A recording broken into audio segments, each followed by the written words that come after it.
it's Jessica. Want to welcome you back to my channel. Today we're going to talk about Amazon Prime Solos Episode 5, Jenny. To be honest, I found this episode really disconnected from all the other episodes. I know each one of these has been an individual soliloquy and they haven't been very tightly connected one to the other, but I kind of felt like there'd been a theme going on up until this point. Episode 5, here the third to last episode, is really a very self-destructive episode. The science fiction element doesn't fit the rest of the exploration either. There's been almost a retro future positivity going on in Solos up to this point. A time machine that's going to make Leah very famous and potentially save her mother. A Remember Me bot. We finally got that name here in episode 5 for Tom. Even though I never thought the Remember Me bot was going to work out very well and I found it troubling, the premise the company presented for it was very hopeful, future, comforting your loved ones, having a sense of you living on even after your death.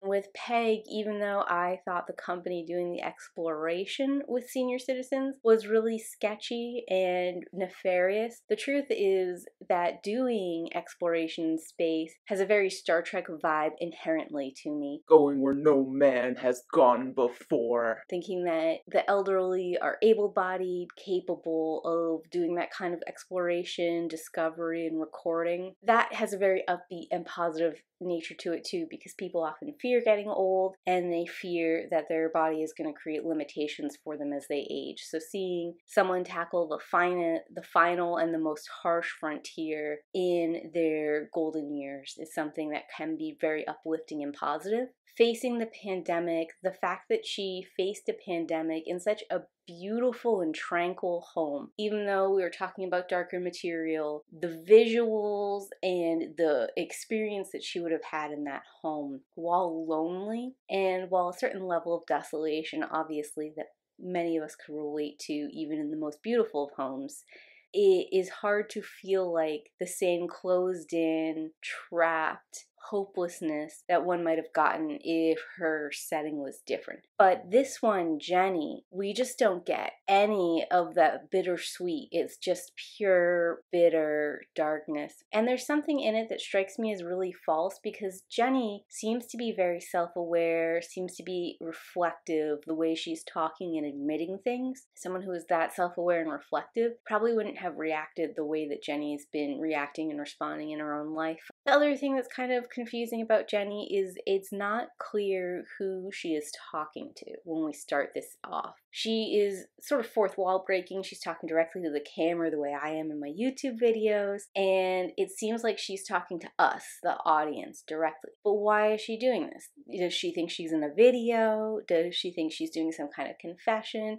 Does she think we're someone sitting next to her in this waiting room? The presentation is very different than the other soliloquies so far. There was no reason for Jenny to be telling us the information she was telling us, and to tell it all unprompted the way she did seems really odd. And all of this might sound like I didn't like episode 5, and that's not really true. Episode 5 is kind of meh. It's disjointed, it doesn't fit with what I've been seeing so far, and it's not believable. But it's not necessarily bad. There are some themes that are going on that I think are worth talking about. And to be fair, for Jenny's episode, all of the episodes demand that you suspend a certain level of disbelief. After all, it's just one person and they're talking and they're saying a lot of things they wouldn't otherwise say. It was easier to suspend this disbelief in episodes 1 to 4. I understood why these people were talking out loud, or why these people were talking to their future self or their robot self or one of the AI elements in the room. And all of these people came across as intelligent and self-reflective, so when they gave us more internal musings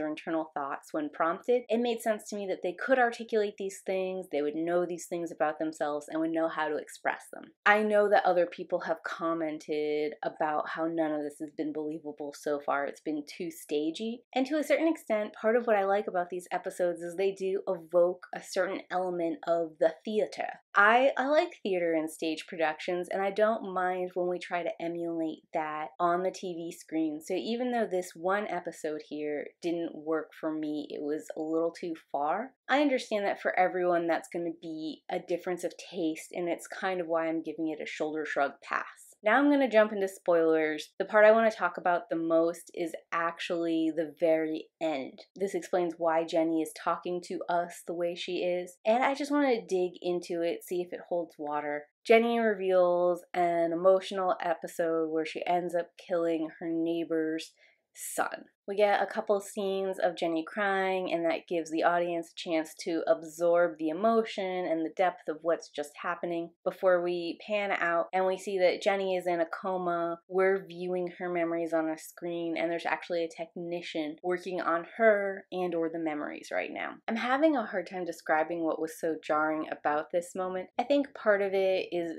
just seeing another person in the shot where so far it's only been a one act. But the other thing that was weird to me, I guess, was just the technician and the way that he was interacting with his job. Apparently, what he does is he records memories and uploads them to the server. I guess people donate them the same way you donate organs, although it's not clear why. And since Jenny's in a coma, they're taking her memories and putting them in a server. There's totally no resolution in this. Why are they taking her memories? Where are the memories going? Even if she is a memory donor, why would you want her memories? I know the counter argument is that all memories have value and that they're windows into humanity, and even ugly or complicated people, if we were looking to map the human psyche, it would make sense we would want a variety of memories. But the problem with this is sort of the way that technician talks about Jenny, because he's like, oh, this is the child killer. Which I understand that Jenny did kill her neighbor's child in this accident. And I understand that is a bad thing and very inflammatory. But it felt really personal to the technician for some reason.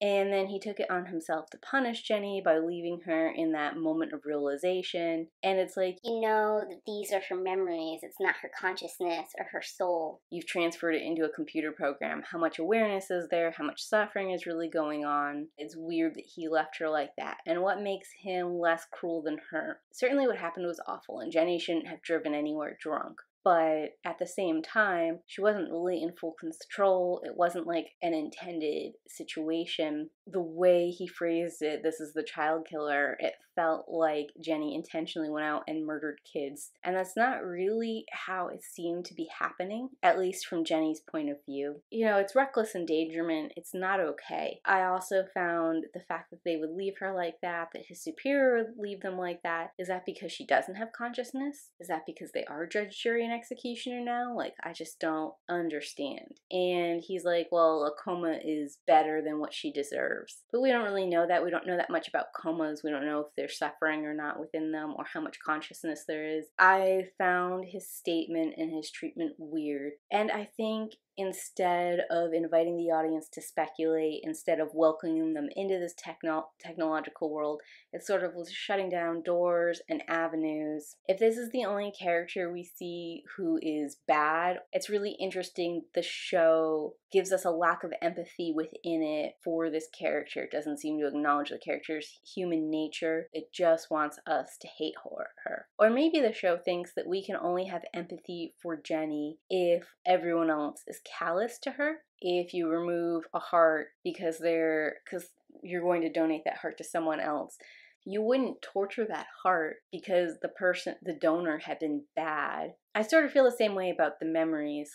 If the memories don't contain a consciousness, then it doesn't make sense to loop the memories negatively. You're not really doing anything. You're not getting justice. You're not punishing someone who deserves it. The only thing you're doing is potentially damaging those memories and damaging whatever future purpose they have. To me, this episode is a lot less about Jenny and a lot more about that technician. In a certain level, it's a little bit like they use Jenny like a prop to ask us about the technician. Or at least that's where my mind is focused. I would like to explore Jenny. I'm not sure what we're supposed to explore there. She was at a low point. Something awful happened that shouldn't have happened. And she has partial fault for it. But also she's in a coma as a result of it. So it's like, what do you want me to do with this? How am I supposed to process this? How am I supposed to feel about that? You know, I feel sad for Jenny. I feel sad for the child that was murdered. I feel bad for her neighbor's loss, but I don't know if I feel more emotion than that about the neighbors. And I don't know how I feel about Jenny's husband, or how I'm supposed to feel about Jenny's husband or Jenny's social group.